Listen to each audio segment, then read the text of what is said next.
Siguiente ponente nos acompaña desde el Reino Unido el profesor David Potts.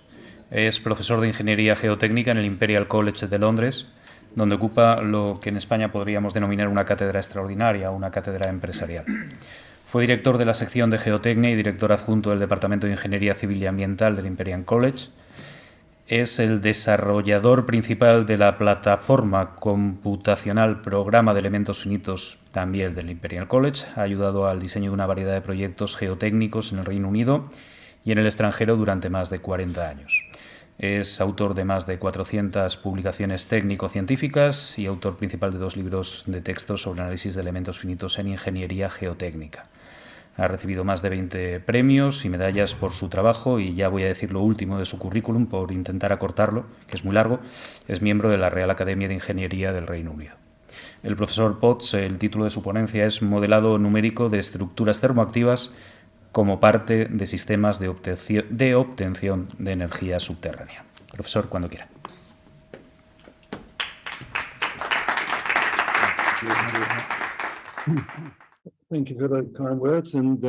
Muchísimas gracias por sus amables palabras. Gracias por pedirme que venga a hacer esta presentación. Voy a hablar de estructuras termoactivas. Voy a definir qué son.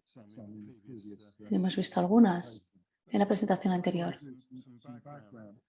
Pensé que lo mejor era hablar un poquito, dar una idea general. Yo me uní al Imperial College en 1979 y los 2 profesores principales, Bishop y Skinton, me dijeron: tenemos que entender un poco más sobre este termoanálisis. Acabas de unirte, eres la cobaya del grupo, así que como no había nadie más, pues yo tuve que empezar a escribir sobre los programas de termoactividad y sigo haciéndolo. Si lo hubiera sabido en esa época, quizás hubiera buscado otro trabajo, pero bueno, aquí estamos. Dentro de este grupo geotécnico trabajamos en estudios de campo, análisis y la plataforma computacional. Yo, de hecho, trabajo en el último de los grupos y tenemos una plataforma computacional que tiene un nombre muy inspirador: Imperial College Finite Element Program, programa de elementos finitos del Imperial College. Yo escribo códigos computacionales y la idea es simular lo que ocurre en las estructuras geotécnicas. En el kernel tenemos más o menos la ecuación, el equilibrio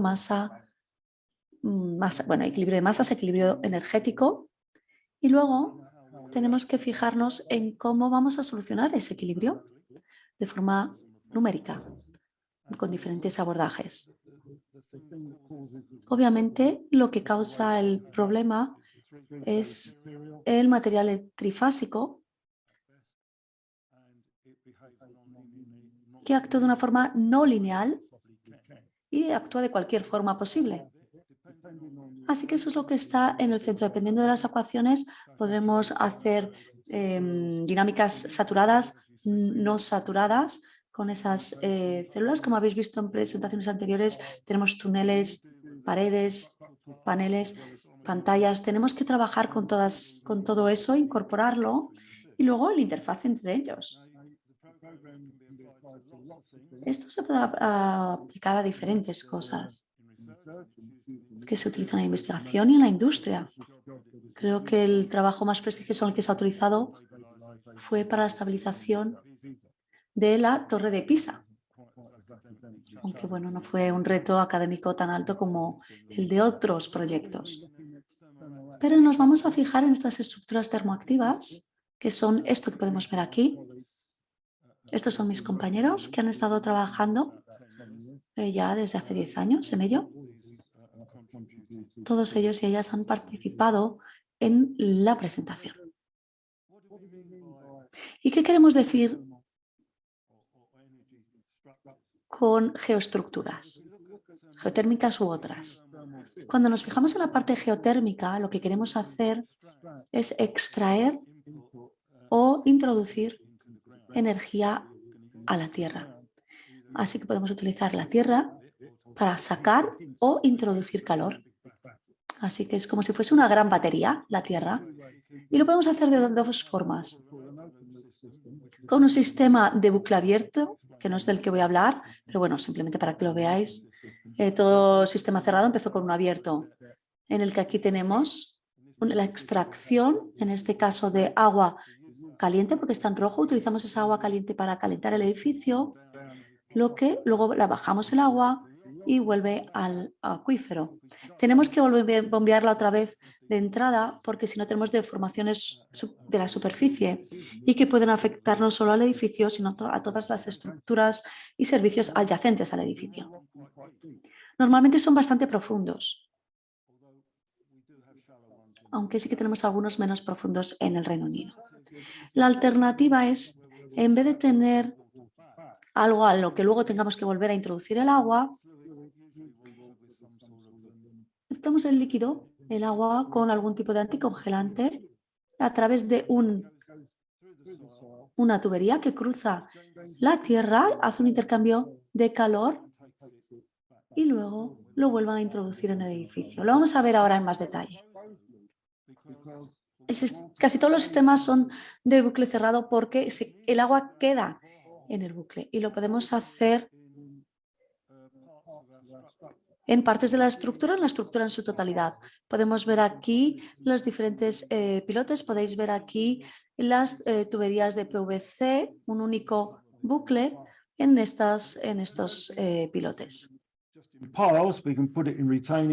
Esto también se puede meter en muros de retención, se puede meter en el suelo, como han visto antes, y también lo podemos meter en túneles, con el objetivo de que podamos utilizar la capa superior de la superficie, porque al final cuando bajas por debajo de 5 metros, la temperatura normalmente suele ser constante. Entonces la idea es que en invierno extraemos calor del subsuelo y en verano, cuando estamos refrigerando, lo devolvemos al subsuelo con el objetivo de optimizar ese intercambio neto.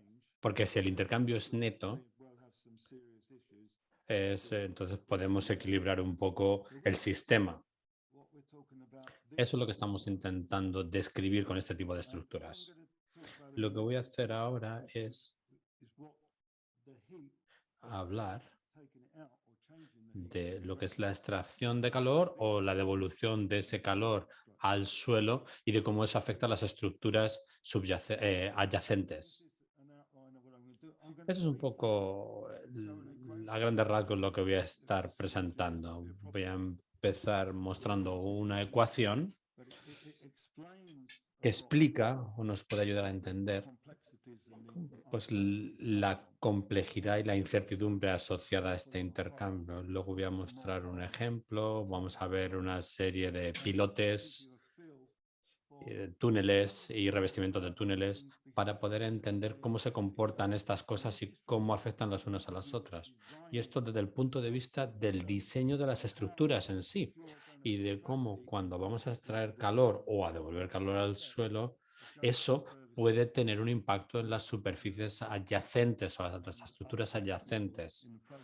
Y como mucha gente se va a enfadar con este tipo de proceso, porque todo eso hay que entenderlo. ¿Por qué miramos esto? Pues porque en el Reino Unido la gente está preocupada. Oye, si yo pongo este sistema de extracción o de devolución de calor al subsuelo en mi estructura, me va a denunciar el vecino porque le vaya a colapsar cualquier cosa en su estructura, o va a llegar a alguien y me diga, oye, la que me has liado. Por eso hay que entender la incertidumbre que está asociada a esto, porque eso al final puede ser algo disuasorio para que la gente se meta en este tipo de proyectos.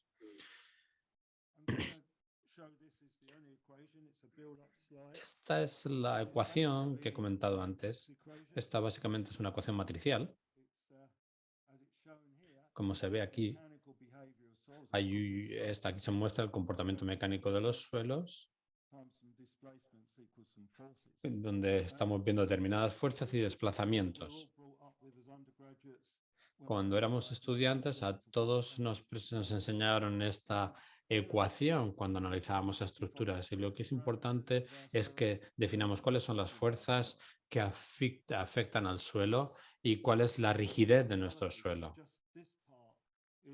Porque si entendemos eso, pues entonces eso se puede aplicar para poder entender el comportamiento, por ejemplo, de una turbina eólica o del soporte de una turbina eólica. Y al entender la rigidez del suelo, tenemos que entender que no es una rigidez lineal, sino que es no lineal. Y por eso hace que sea muy diferente al comportamiento de otras estructuras. Luego tenemos que entender esto tanto a corto plazo como a largo plazo. Si queremos entender también el tiempo, ahora voy a mostraros un ejemplo, si queremos decir, oye, ¿qué es lo que va a pasar dentro de 6 años de operación? ¿O se me va a caer la estructura antes de llegar a 20 años?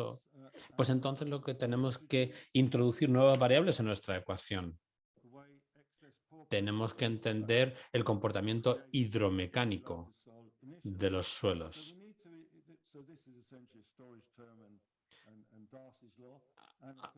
Para poder predecir, aquí tenemos el intercambio de volúmenes y determinadas variables dimensionales, como por ejemplo la presión de soporte, el desplazamiento y el caudal. Cuando todo esto se combina y se añaden aspectos relacionados con la probabilidad, que tampoco son lineales, pues entonces la ecuación se complica. Pero en esa complicación nos permite identificar otro tipo de problemas, como por ejemplo que vemos aquí en la foto. Esto fue un gran foso que se cavó en Heathrow 5, en la terminal 5 de Heathrow.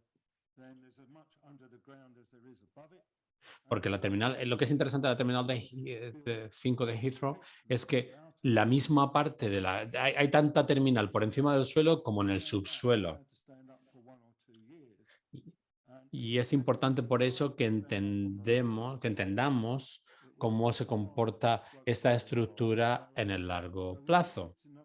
Por eso teníamos que entender cuáles eran los comportamientos transitorios de esta estructura a largo plazo, cuál va a ser la tasa de degradación de los materiales en el tiempo, tanto los que están por encima del suelo como los que están por debajo del suelo. Necesitaríamos entender la inestabilidad de la pendiente y necesitábamos predecir, pero no solo a un periodo de 6 meses o de 1 año y medio, sino a un periodo más largo. Luego esto hay que entenderlo tanto en el corto plazo como en el largo plazo. Y claro, por eso es importante manejar fórmulas que en su complejidad nos permitan determinar esto. Como ven aquí, hemos pasado de una submatriz a 4 submatrices. Cuando además añadimos el factor de la temperatura, pues entonces tenemos otro conjunto de variables y de datos que analizar.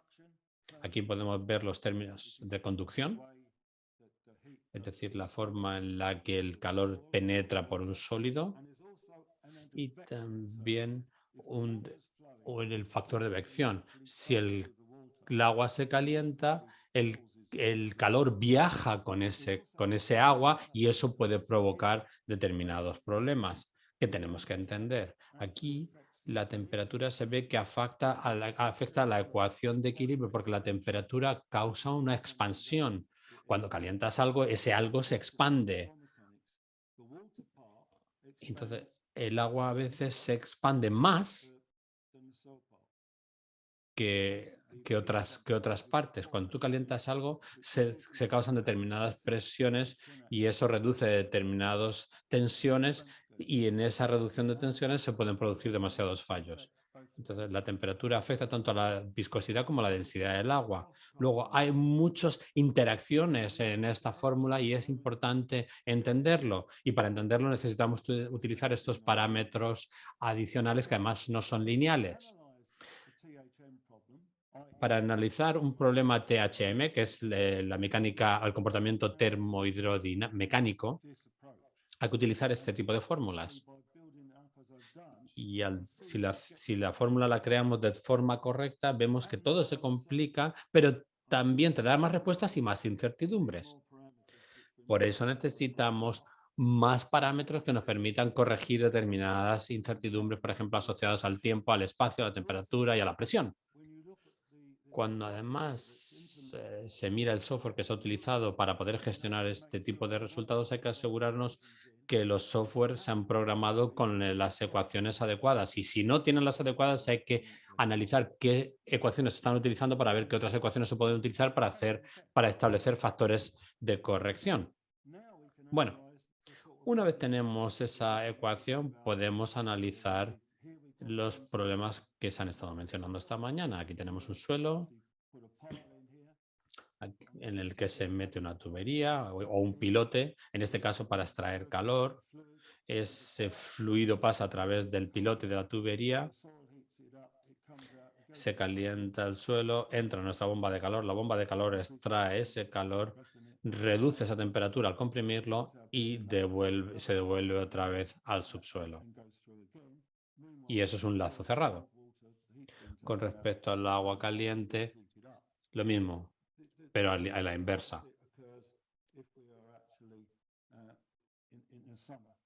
Esto es un poco lo que pasa en verano cuando estamos intentando refrigerar el edificio y a la vez almacenar calor en el suelo. Esas estructuras termoactivas pueden ser pilotes, pueden ser túneles y su objetivo es favorecer el intercambio térmico. Miremos ahora a un problema sencillo, que luego al final no es tan sencillo como uno piensa en un principio. Yo he tenido conversaciones con personas, con gente que utiliza este tipo de estructuras y luego me dicen, al final las cosas se complican. Me dicen, no, esto está chupado. Lo único que hay que hacer es coger el coeficiente de expansión del cemento, que es 8 entre 8 y 10 a la menos 6, lo multiplicas por el intercambio de temperatura, que es 20 por 20, y eso te da 3 milímetros de expansión. Eso no es un problema. Sí, pero te estás olvidando que estás calentando también el subsuelo y estás haciendo otras cosas. Luego, no es tan sencillo como parece. Y para demostrarlo, aquí lo que vamos a coger es un pilote con una profundidad de 23 metros, un diámetro de más o menos medio metro. Se calienta en un suelo arcilloso y lo que vamos a hacer es cargar el pilote, que va a tener una carga. Lo vamos a cargar y entonces aumentará su presión y luego vamos a aplicar un círculo cerrado que básicamente es un círculo en el que vamos a simular que estamos calentando el edificio en invierno con una temperatura media de 9 grados y medio y un calentamiento en el edificio de unos 19 grados. 19,5 para ser más concreto. Y luego cuando llega el verano haremos lo inverso, es decir, el edificio ya está caliente, lo que tenemos que hacer es refrigerarlo y entonces calentar el suelo. Aquí tenemos la profundidad en la izquierda, los 23 metros que he comentado. Y aquí está el desplazamiento vertical del pilote y su comportamiento una vez le hemos metido carga. Vemos que no hay cambio de temperatura, sino que el cambio de temperatura se produce en el entorno. Vemos que en este caso el pilote se comprime y la tensión en el pilote, la carga en el pilote, se expresa en 1200 dividido por el área, que nos da un resultado más o menos de 5000. Y eso decae con la profundidad porque la fricción disminuye. Y eso es básicamente lo que pasa cuando se carga. Si no aplicamos... A ver, un momento, que me aclare aquí. Espérate, que esto no funciona. Ahora, si cambiamos la temperatura en los pilotes, lo que va a hacer el pilote es contraerse. pero el suelo alrededor del pilote no se va a comprimir tanto. Luego el soporte que el suelo da a esos pilotes, que es la forma que utilizamos para transmitir la carga, va a cambiar. Y, y vemos que ese cambio produce dos cosas. Una,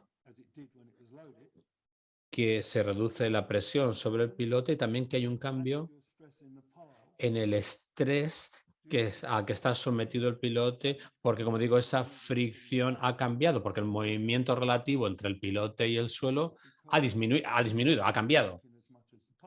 Porque como he dicho antes, el suelo, o sea, el pilote no se contrae tanto como el suelo. Y eso al final lo que provoca es mayor tensión en la parte inferior del pilote que en la parte superior, por lo que tenemos que ser conscientes de eso para poder reforzar la parte inferior. Esto es un problema si no lo hacemos. Y porque si lo dejamos así, tal cual, esto de aquí, que está en este punto, si lo dejamos así, lo que pasaría es que el calor se disipa en el suelo y el suelo empieza a calentarse y por tanto a expandirse, y eso provocará un cambio en la fricción que se produce entre el terreno y el pilote. Tendremos un mayor movimiento y una mayor tensión en la distribución del calor generado inicialmente. Si lo calentamos, por el contrario, si pasamos a este ciclo, lo que vemos aquí es que el pilote se comporta de la forma contraria, es decir, se expande, no se contrae. Y eso provoca, esa expansión del pilote provoca un cambio entre las fricciones que existen entre el pilote y el terreno adyacente. Luego, eso es algo que hay que tener en cuenta cuando se diseñan los pilotes y las tuberías. Y esto es un problema debido a las diferencias en los coeficientes de expansión y al hecho de que se están generando distintas presiones y dependiendo si es calor o frío, y aparte a distintas profundidades. Si vamos a la fase final del calentamiento, vemos que hay una cierta relajación. Y si pasamos aquí en la parte en la que estamos aliviando la carga, pues tenemos el resultado que se ve en la gráfica. Y de alguna forma eso nos lleva al punto de equilibrio, que serían las dos temporadas que no son ni verano ni invierno. Y por supuesto esto es algo que habría que aplicar no solo en un año, sino en el transcurso de varios años para entender esas fricciones. Eso es algo que hay que tener en cuenta, no solo su comportamiento en el marco de un año, sino en comportamiento acumulado. Porque eso es algo que condicionará el diseño de nuestra estructura, como demostró uno de estos pilotes de prueba con los que estuvimos trabajando a lo largo de un periodo de tiempo para poder determinar las cargas mecánicas en los que aplicamos un factor de 2,5. Utilizamos sensores de fibra óptica para poder medir esa fricción y otros parámetros para poder medir esas fuerzas o tensiones en distintas alturas.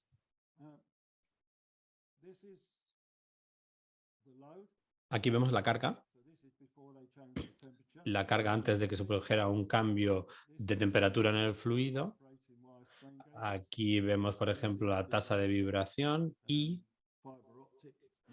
las mediciones realizadas por los sensores de fibra óptica. Y como podéis ver, más o menos hay un cierto paralelismo. Y aquí tenemos el modelo de predicción numérica para la distribución de carga y la distribución de carga axial, que es más o menos como vemos aquí en el gráfico.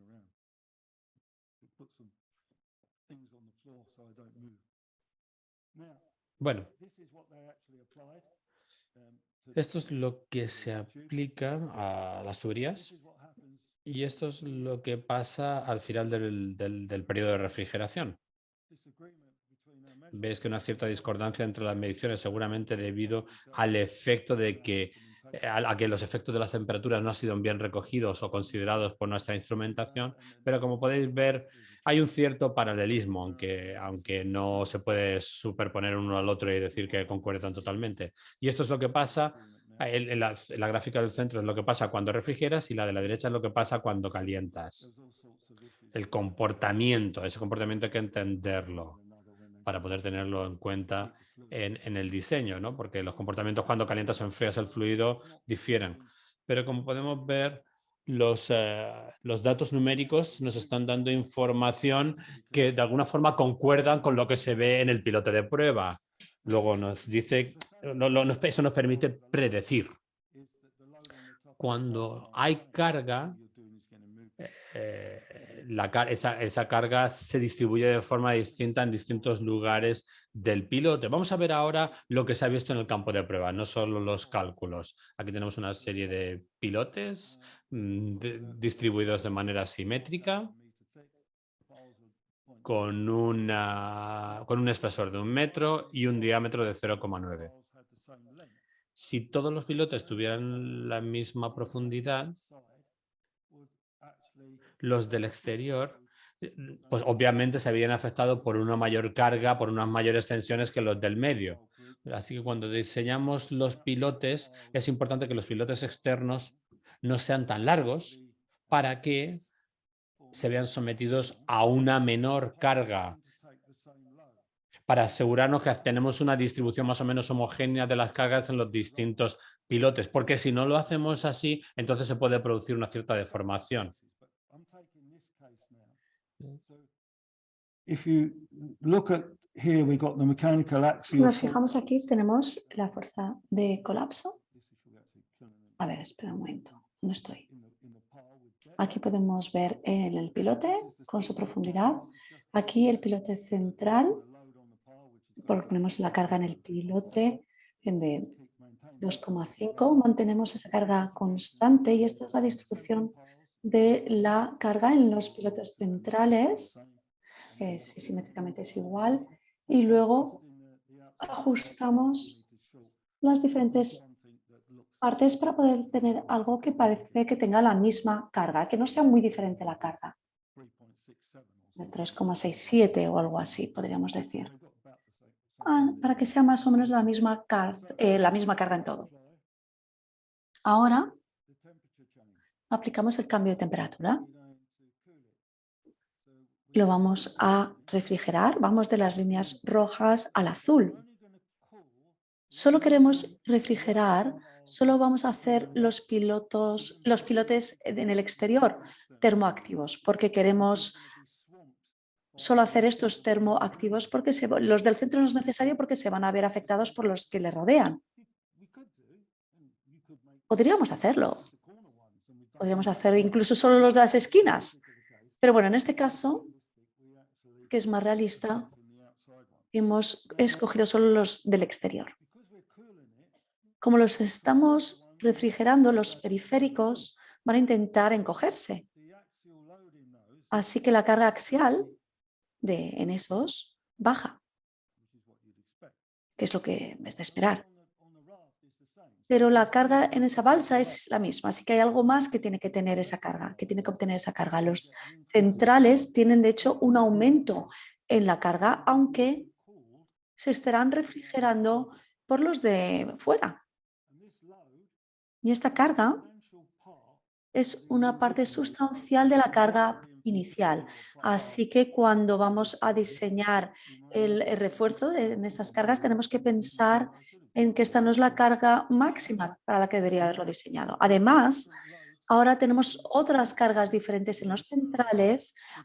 La carga entre los del dentro y los de fuera es diferente, lo que nos va a llevar a cambios en esa balsa.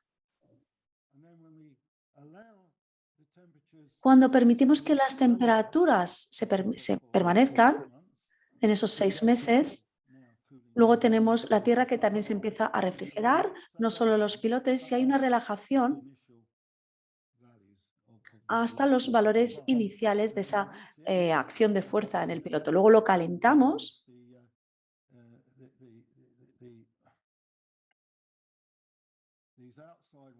con estas de fuera que ahora se quieren expandir y van a aumentar la carga, y los de dentro, aunque hay el calentamiento de la Tierra, tienen una reducción, de hecho, del tamaño. Así que si permitimos que el calor permanezca ahí, puede llevar a problemas. Pueden haber cambios y llevar a esta relajación. Y volvemos a donde estábamos. Pero el objetivo del ciclo aquí, bueno, tenemos una diferencia en las cargas.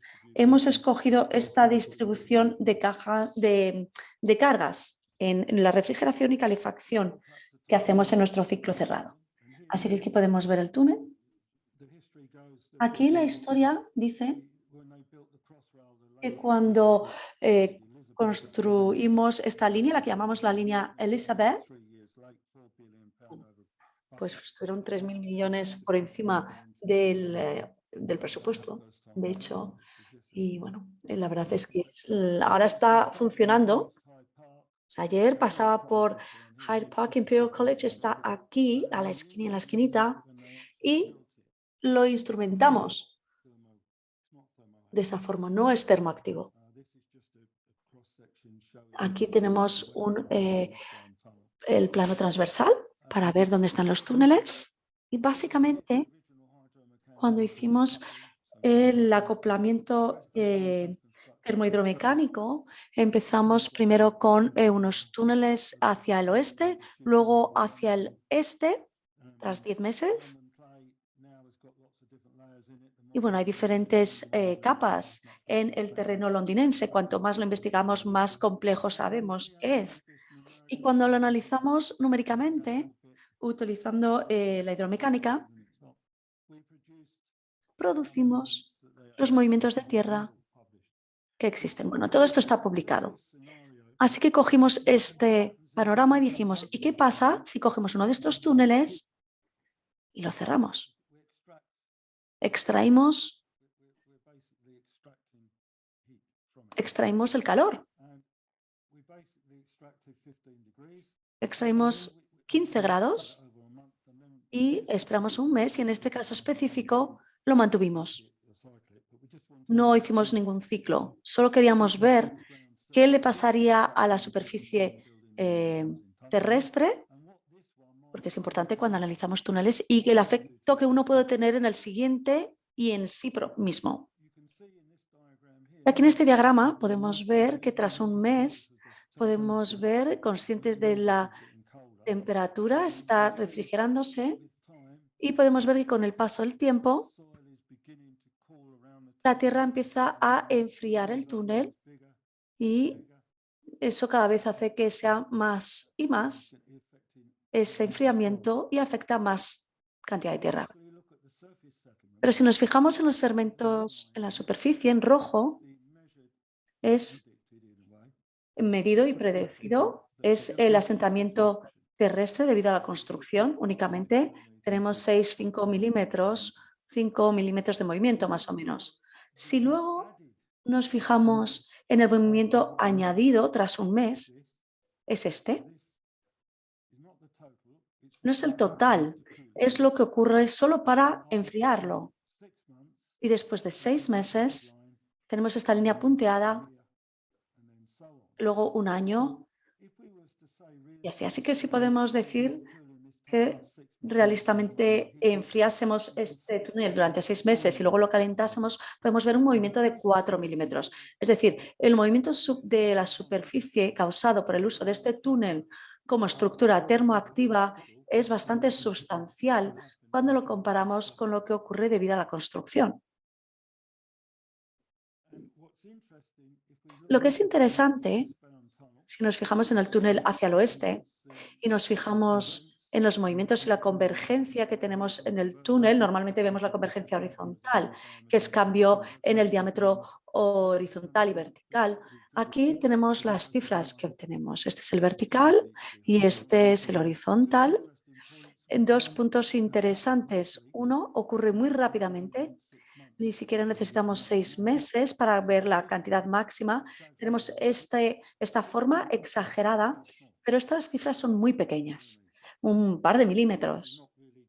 No va a ser un gran problema en un túnel nuevo. Será un problema si es un problema, si son problemas más allá en un túnel más antiguo, pero bueno, seguramente que eso no se utilizará. Si nos fijamos en el túnel hacia el este y lo superimponemos al eastbound, el que va hacia el este, el movimiento es menor, pero sigue siendo sustancial. Pero el enfriamiento no se ha conseguido. Aquí está el enfriamiento, la Tierra empieza a hacerse más pequeña y está cambiando el túnel. Si tenemos una cimentación y luego un túnel, no necesitamos la calefacción en la frente del túnel antes de que el túnel ya esté calentado. Esto se divide a la expansión y contracción de la Tierra y el cambio en las presiones. Así que ahora tenemos esta forma. Esta zona transversal es más o menos igual, mientras que aquí se ha hecho más pequeña debido al enfriamiento. Aquí tenemos las diferentes presiones causadas por estas diferencias en la expansión de las partículas de agua y de tierra. Podemos ver que esta zona en las que obtenemos estas presiones negativas es porque la estamos enfriando y por lo tanto el agua se intenta contraer más que las partículas de tierra y por eso tenemos estas presiones negativas. Y no son simétricas en todo el túnel. Eso se debe a los problemas más complejos como la gravedad que afecta el flujo de agua, etc. Sí que obtenemos cambios en el estrés, por ejemplo, aquí en el recubrimiento del túnel. Podemos ver aquí el punto es 0 y luego hemos ido por todo el túnel y podemos ver los cambios. Un cambio, por ejemplo, aquí inicialmente tras un mes y luego hay una relajación. Pero estos cambios son mínimos comparados, por ejemplo, con la presión en la línea debido a la construcción. Así que esta cobertura no se ve muy afectada por ello.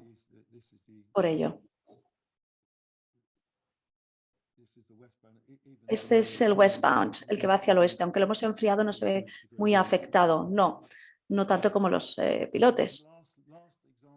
Y finalmente, este ejemplo es el muro de retención. No estamos fijándonos en la refrigeración o calefacción, sino qué pasa si hacemos algo al lado de ese muro de contención. Así que hemos cogido el escenario en el túnel de Londres, en el metro de Londres. Esto es algo que nos estamos inventando, ¿vale? Hemos cogido los cimientos típicos de cualquier edificio en Londres y aplicamos luego dos escenarios que pueden ocurrir. Uno, en el que vamos a utilizar aquí pozos y si no, pilotes con tubos.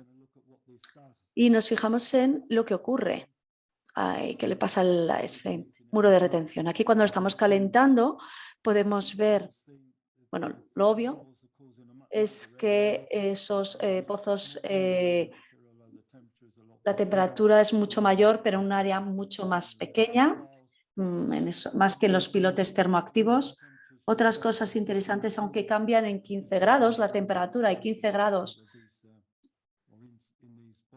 en estos pozos son importantes, en estas perforaciones, pero no hay cambios en el muro de retención, es decir, el muro de retención no se ve afectado.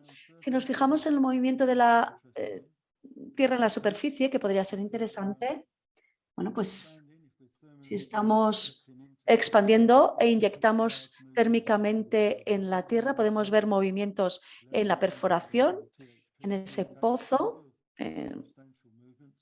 Podemos ver movimientos sustanciales en la superficie que podría afectar a los edificios o servicios que estén ahí y luego disminuye, por lo que hay una variación de ciclo muy importante. Y si nos fijamos en el comportamiento de la pared, aunque la temperatura nos cambiaba, como he dicho, la pared se mueve. Cuando lo calentamos, hace que la pared vaya hacia la excavación, aunque hay ahí una perforación, hay una diferencia de espacio entre la perforación y el muro de retención, podemos ver cambios por calentar la tierra, movimientos debido a al calentamiento de la tierra. Y si lo refrigeramos, ocurre el contrario. Cuando comparamos estos movimientos y estas curvas que se aplican con las que teníamos en la pared que ha sido diseñada para ello, son bastante significativos.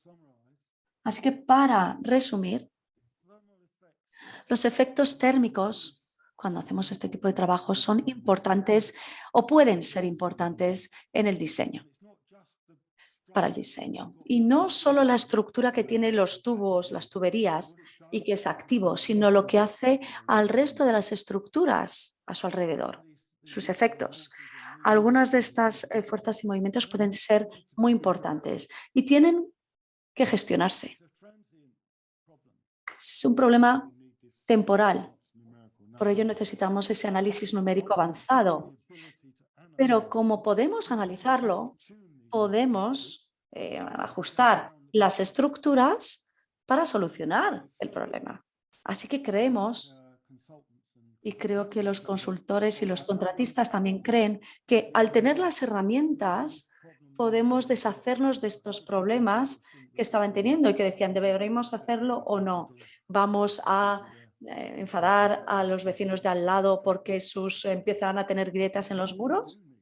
Pero sí que es importante, y esto es un ruego a todas las personas que ejecutan este tipo de proyectos, necesitamos casos bien instrumentados.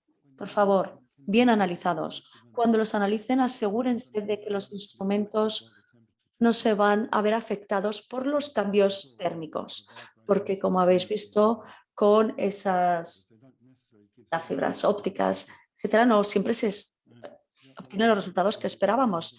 Y bueno, esta última diapositiva con bibliografía. Bibliografía para todos aquellos que estén interesados. Muchísimas gracias.